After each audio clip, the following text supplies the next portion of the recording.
Hello दोस्तों, स्वागत है आपका मेरे यूट्यूब चैनल तेजस रेलवे वाला पर।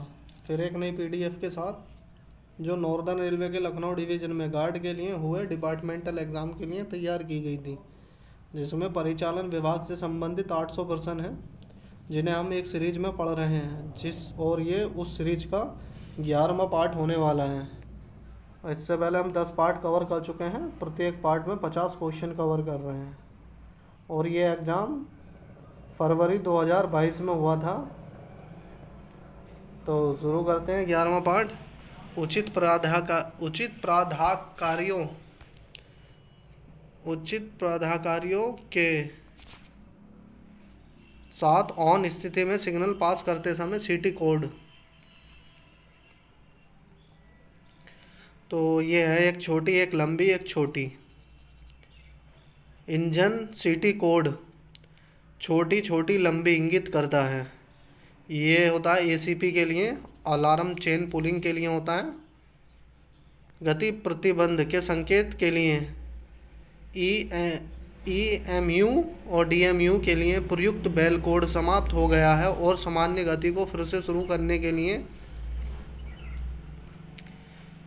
होता है छोटी पुश और छोटी।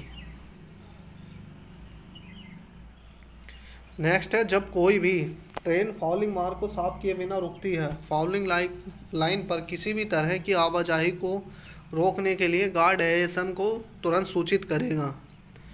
स्टॉप हैंड सिग्नल प्रदर्शित करना। ब्लॉक सेक्शन में काम करने के लिए सामग्री ट्रेन भेजने और वापस उसी स्टेशन पर वापस जाने के लिए एलपी को दिया गया अधिकार। यह T462।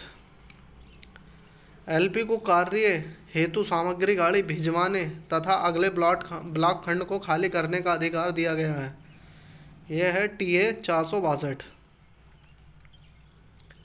ब्लॉक सेक्शन में मटेरियल ट्रेन को विभाजित करना प्रतिबंधित है जहां ग्रेडियंट से अधिक तेज है। यह है 100 में से 1। मटेरियल ट्रेन बीपीसी की वैधता है, ये है 30 दिन। एक स्टेशन पर एक सामग्री ट्रेन को खड़ा करते समय इसे सुरक्षित करने की जिम्मेदारी किसकी होती है? तो ये होती है एसएम और गार्ड की। निर्धारित मुद्रित प्रपत्रों का उपयोग केवल निम्नलिखित प्रपत्रों में किया जाएगा। ये DT 609 में। जब लोको पायलट को बाधित लाइन ए पर ट्रेन प्राप्त करने का लिखित अधिकार। यह है T509। किसी बाधित लाइन पर गाड़ी प्राप्त करते समय स्टॉप हैंड सिग्नल बाधा के स्थान पर कम से कम दूरी पर प्रदर्शित किया जाना चाहिए। तो ये उसके लिए होती है 50 मीटर।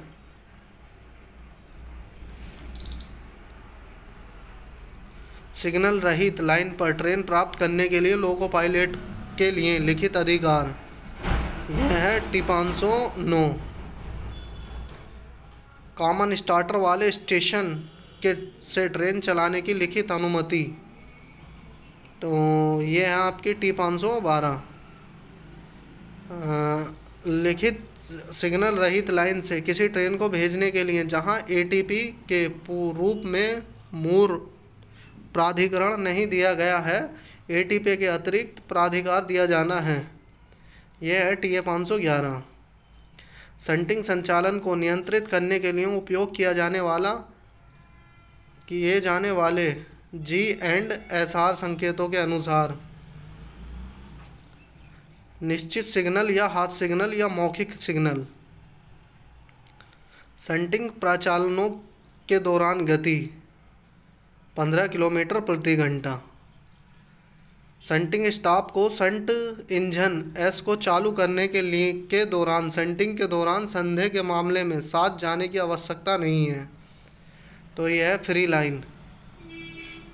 इसका answer free line. Passenger train के पिछले हिस्से में ब्लॉक लाइन पर स्लिप कोच नहीं रखे जाएंगे।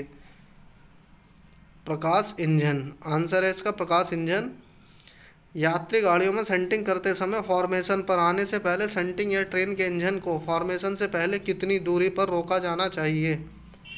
20 मीटर। स्टेशन पर जहां अलग सेंटिंग कर्मचारी कार्यरत नहीं हैं, सेंटिंग कार्यों का पर्यवेक्षण द्वारा किया जाएगा। यहाँ ये काफ़ी बार आ गया है रिपीट क्वेश्चन, गार्ड द्वारा किया जाएगा। मुख्य लाइन के माध्यम से एक लाइन से दूसरी लाइन में पूरी ट्रेन का बेकिंग करते समय सेंटिंग पर्यवेक्षण, ये एसएम होंगे यानी स्टेशन मास्टर। सेंटिंग के प्रयोजनों के लिए यात्रियों वाले कैरिज को स्थानांतरित नहीं किया जाएगा व्यक्तिगत के बिना। एसएम और इसमें है जी गार्ड और एसएम के बिना। सेंटिंग करते समय वे बिंदुओं जो सिग्नल द्वारा सुरक्षित नहीं हैं उन्हें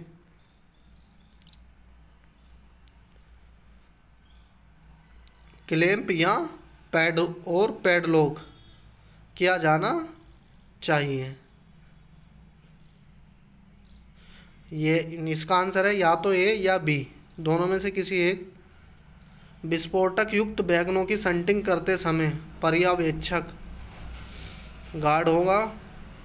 विस्फोटक और एलपीओएल उत्पादों वाले वैगनों की सेंटिंग के दौरान अधिकतम गति 10 किलोमीटर प्रति घंटा। ढाल जिसे रोलर असर वाले वैगनों की सेंटिंग के उद्देश्य के लिए खड़ी ढाल के रूप में माना जाता है, तो ये है 600 में 1। खड़ी ढाल पर रोलर बेरिंग वाहनों की सेंटिंग केबल की ओर की जाएगी, तो ढाल बढ़ाना, आंसर उसका ढाल बढ़ाना। जब ट्रेन के लोको पायलट ने ट्रैक में किसी असामान्य स्थिति का अनुभव किया है तो आईबीएस और स्वचालित ब्लॉक क्षेत्रों के मामले में एलपी को उपलब्ध साधनों के माध्यम से सूचित करना होगा। तो यहाँ पे है, इसके लिए ट्रेन के लोको पायलट पहले से ही जा चुके हैं। बॉक्सन बीसीएन और बीआरएच आदि वाली मालगाड़ियों को खड़ा करते समय न्यूनतम नंबर बीपी के हेड ब्रेक में के अलावा वाहनों के हैंड ब्रेक का उपयोग किया जाना है। प्रत्येक छोर से 6 प्रभावी वैगन। जब ट्रेन के लोको पायलट को ट्रैक से किसी असामान्य स्थिति का अनुभव होता है तो वह अपनी ट्रेन को पर रोक देगा अगले स्टेशन के घर पर, यानी अगले स्टेशन के होम पर।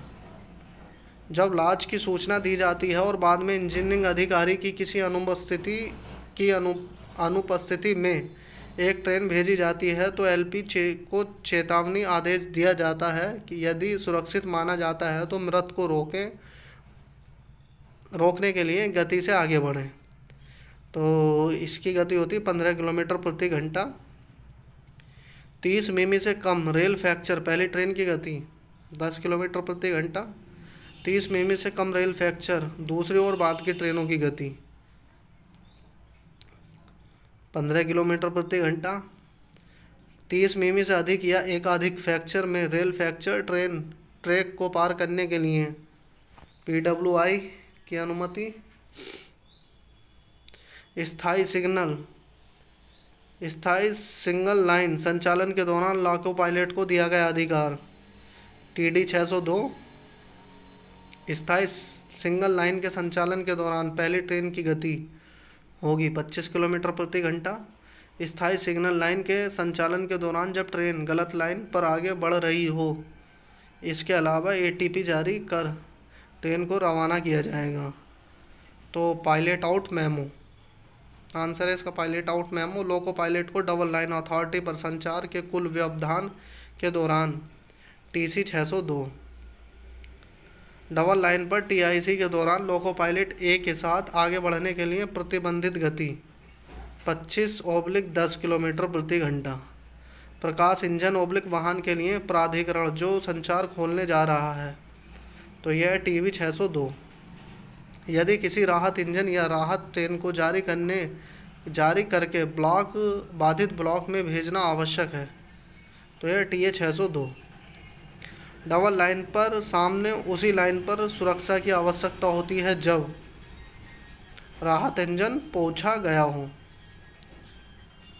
यदि रोलर बियरिंग स्टॉक मालगाड़ी के लिए 150 में से 4 से अधिक ग्रेडियंट स्लीपर पर स्टॉपेज 15 मिनट से अधिक होता है, तो ब्रेक बेन हैंड ब्रेक लगाने के अलावा हैंड ब्रेक लगाने की संख्या इंजन के अंदर 10+ BP के अंदर 5 या 1/3 से जो भी अधिक हो। जब इंजन बंद हो जाता है LP गार्ड से एक राहत इंजन की व्यवस्था करने का अनुरोध करेगा यदि LP को उम्मीद है कि इंजन को चालू स्थिति में रखने से अधिक समय लगेगा। यह है 5 मिनट।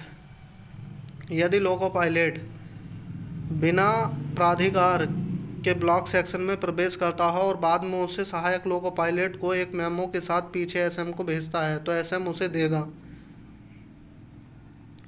PLCT जब कोई ट्रेन अपनी यात्रा में भाग लेती है तो ट्रेन के टन भार की संयुक्त रूप से जांच की जाएगी। यहाँ आपकी SM और GD और ALP इन तीनों के द्वारा जांच की जाएगी। यदि लोको पायलट बिना प्राधिकार के ब्लॉक सेक्शन में प्रवेश करता हो और बाद में अपने SM को एक ज्ञापन के साथ LP अग्रिम रूप से भेजता है तो उसे SM उसे देगा सावधानी आदेश। विभाजित ट्रेन के संचालन के दौरान गार्ड एक लिखित अनुमति तैयार करेगा जो लोको पायलट को अगले स्टेशन पर जाने के लिए फॉर्म में देगा। तो ये है आपका T609। और रात्रि के समय ट्रेन के बंटवारे के दौरान सेक्शन में छूटे हुए ट्रेन के दूसरे हिस्से को पीछे की तरफ किसके द्वारा संरक्षित किया जाएगा? तो ये ALP द्वारा संरक्षित किया जाएगा। तो ये दोस्तों हमारा 11वां पार्ट कंप्लीट हो गया है सीरीज का। बहुत इम्पोर्टेंट PDF है। अगर वीडियो अच्छा लगा है तो लाइक कर दीजिए और चैनल सब्सक्राइब कर लीजिए। धन्यवाद।